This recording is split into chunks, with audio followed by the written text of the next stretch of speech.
Can girls and guys be friends? No, they cannot.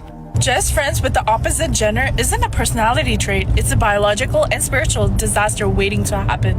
Your nervous system doesn't care about your progressive views because your brain is a reward-seeking machine that floods your system with dopamine and oxytocin every time you share a laugh or a conversation.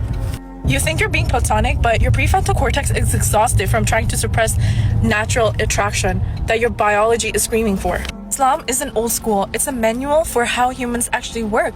We have boundaries and haya, aka modesty, because the heart is fragile, and Allah subhanahu wa ta'ala understands this.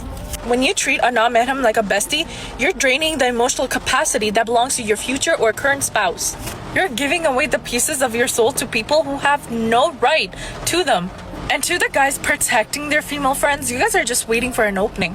And to the girls seeking brotherly advice, you're just craving the validation and approval that biology says you are wired to seek. You're playing a game of biological chicken, and eventually, guys, the truth will come out. So stop pretending like you're the exception to the rule. Don't live in delusion, because sometimes the Lulu is not the Sululu. So no, girls and guys cannot be friends. Point blank, period. Don't marry someone just because you're in love. Because love alone is not enough to sustain a marriage. Love is important, but when you're looking for a spouse, you need to look for something deeper. Look at their relationship with Allah subhanahu wa ta'ala. Does he pray his salah on time? Does he fulfill the obligations of a Muslim? Does he fear Allah subhanahu wa ta'ala when no one is watching? Because the way a person treats Allah's commands will tell you a lot on how they will treat you. A man who truly fears Allah will think twice before hurting his wife, will think twice before speaking harshly, will think twice before wronging her, because he knows he is accountable to Allah subhanahu wa ta'ala. That's what people forget. Love can make you overlook red flags. Love can make you ignore incompatibilities. And love can make you see what you want to see. But character, values, and deen, those are the things that carry a marriage through difficult times. So don't just ask yourself, do I love him? Ask yourself, does he have the character, value, and relationship with Allah that I want leading my future family? Since no one is going to say it, I will. And I don't speak from opinion, I speak from experience. I have seen what happens when you choose a man based on what he has instead of who he is. And let me tell you something that no one's going to prepare you for. When life hits you, and it will, I promise you, and you will humble you, money becomes very, very quiet. Because there will be moments where you are not okay, where you're grieving, where you're overwhelmed, where you're overstimulated, where you're mentally exhausted.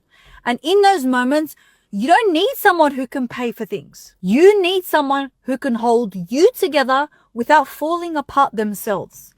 I have seen women in beautiful homes, driving really nice cars, and living what looks like the absolute perfect life. And yet, they are emotionally alone.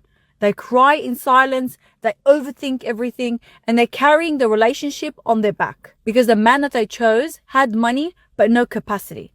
Let me make this clear. A man who cannot regulate himself cannot support you. A man who avoids hard conversations will avoid you and abandon you emotionally when things get really real. A man who has no direction will drain you while trying to find his. And now you become the coach, you become the therapist, and you become the fixer. And slowly you start to lose yourself. Now, this is not me telling you that money isn't one of the priorities. But if I strip away the money, who are you? Who are you with? And as a therapist myself, I don't hear this once. I see this pattern over and over and over again. And the common regret, I thought he would be enough. I thought he would grow. I thought love would fix it. It doesn't. Stop choosing potential over patterns. Stop being impressed by provision and ignoring emotional absence. Because the man that you choose is the environment that you will have to survive in. Choose a man who can lead you through storms, not just spoil you in sunshine. Because real life isn't based in the highlights. It's revealed in the suffering.